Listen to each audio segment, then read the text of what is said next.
आज के इस खास विश्लेषण में हम प्राचीन दुनिया के एक बहुत ही गहरे और शायद सबसे दिलचस्प रहस्य पर बात करने वाले हैं। सिंधु घाटी सभ्यता का पतन। अगर हम उस दौर की कल्पना करें, एक ऐसा समय जब बड़े बड़े शहर इंसानी चहल पहल से गुलजार थे, उन्नत सड़कें, व्यापार, हंसते खेलते परिवार, और फिर अचानक सब कुछ शांत हो गया। एक गहरी भयानक खामोशी। आखिर ऐसा क्या हुआ होगा उन लोगों के साथ? आज की हमारी ये चर्चा उसी ऐतिहासिक उलझन और उन उजड़ते हुए घरों की अनकही कहानी पर केंद्रित है।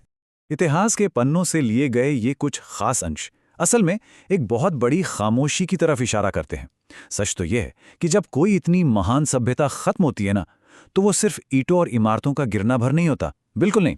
वो लाखों जिंदगियों, उनके बेहिसाब संघर्षों और उनके रातों रात उजड़ते घरों की एक बहुत ही दर्दनाक कहानी होती है। किताबों में दबे ये गिने चुने शब्द हमें सीधे उस मानवीय त्रासदी की ओर ले जाते हैं जिसने इतने सुव्यवस्थित समाज को, इतने खुशहाल लोगों को अचानक पतन के अंधेरे में धकेल दिया। और बस यहीं से वो सबसे बड़ा सवाल जन्म लेता है जो हमारी इस पूरी चर्चा का केंद्र है। सिंधु घाटी सभ्यता आखिर क्यों खत्म हुई? पढ़ने में ये भले ही एक छोटी सी लाइन लगे, लेकिन सच कहूं तो इस एक पंक्ति में अनगिनत पीढ़ियों के उजड़ने का दर्द और एक पूरी सभ्यता के अंत का भारी भरकम वजन महसूस किया जा सकता है। ये सोचने वाली बात है कि आखिर वो कौन सी प्राकृतिक आपदा रही होगी, या कोई बहुत बड़ा मानवीय संघर्ष, या शायद कोई ऐसा कारण जिसे हम आज तक नहीं जान पाए। ऐसा क्या हुआ जिसने इतने विकसित समाज को, अपने ही प्यारे घरों को हमेशा हमेशा के लिए छोड़ने पर मजबूर कर दिया?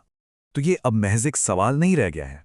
ये प्राचीन दुनिया के सबसे बड़े अनसुलझे रहस्यों में से एक का प्रतीक बन चुका है। सिंधु घाटी सभ्यता क्यों खत्म हुई? ये गूंज आज भी हमें ये याद दिलाती है कि इंसानी बस्तियां चाहे कितनी भी मजबूत हों, कितनी भी आधुनिक क्यों ना हो, समय के थपेड़ों के आगे वो बेहद नाजुकी होती हैं। क्या कभी इस महान सभ्यता के अंत के इस गहरे रहस्य से पूरी तरह पर्दा उठ पाएगा, या फिर इंसानी संघर्ष की ये अधूरी कहानी हमेशा हमेशा के लिए रेत में ही दफन रह जाएगी? ये एक ऐसा सवाल है जो सच में हमें गहराई से सोचने पर मजबूर कर देता है।